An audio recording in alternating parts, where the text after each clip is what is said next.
Assalamualaikum warahmatullahi wabarakatuh. Perkenalkan, nama saya Adelia Sahwa. Saya dari kelas 11 Keperawatan. Di sini saya akan mempresentasikan tentang peran Tondano 1 dan peran Tondano 2.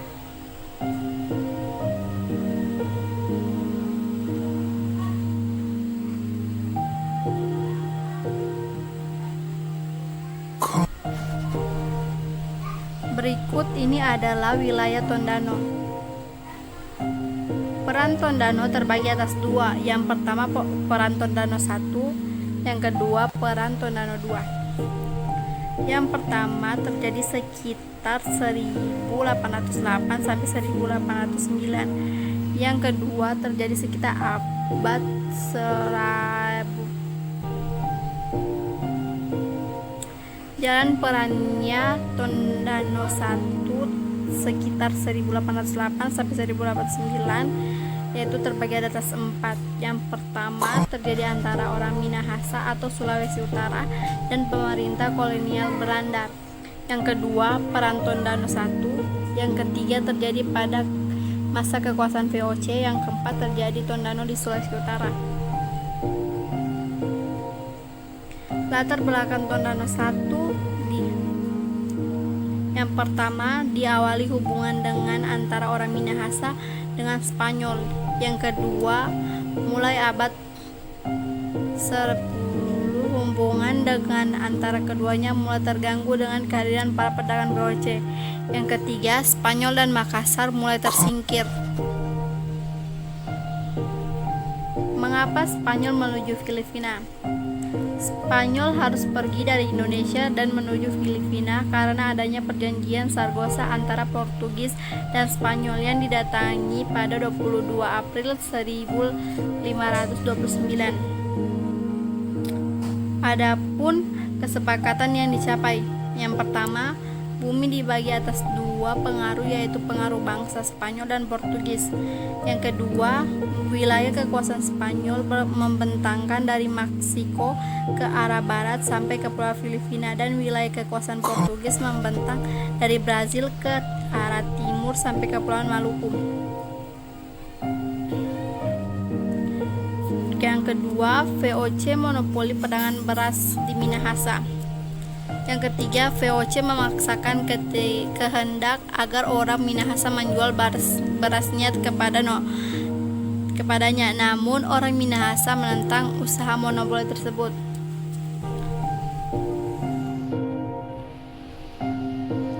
Jalannya peran Tondano 1, yaitu peran dimulai ketika orang Minahasa menentang usaha monopoli.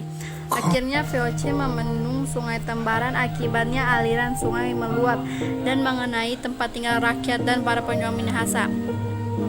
Orang-orang Minahasa memindahkan tempat tinggalnya di Danau Tondano dengan rumah-rumah apung. Pasukan VOC kemudian mengapung kekuatan orang-orang Minahasa yang terpusat di Danau Tondano. Simon Kos kemudian memberikan ultimatum yang isinya antara lain. Yang pertama, orang-orang Tondano harus menyerahkan para tokoh pemberontak kepada VOC. Kedua, orang-orang Tondano harus membayar ganti rugi dengan menyerahkan 50-60 budak sebagai ganti rugi rusaknya tanaman.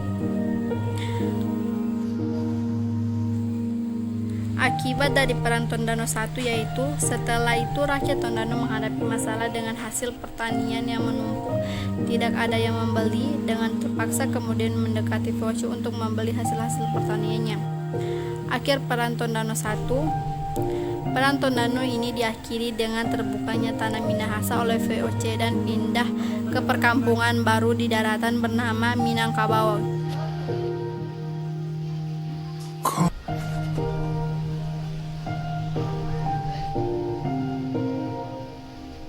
Jalan pertempuran. Dalam suasana seperti ini, Gubernur Perdigar mengirim pasukan untuk menyerang Minahasa. Belanda kembali menerapkan strategi membendung Sungai Tembaran. Ia juga membentuk dua pasukan tangguh. Pasukan yang satu menyerang Tondano dan pasukan yang satu lagi menyerang Minangkabau dari darat. Pada tanggal 23 1808 pertemuan mulai berkobar. Pasukan Belanda yang berpusat di Danau Tondano berhasil melakukan serangan dan merusak pagar bambu berduri yang membatasi danau dengan perkampungan Minangkabau, sehingga menerobos pertahanan orang-orang Minahasa di Minangkabau.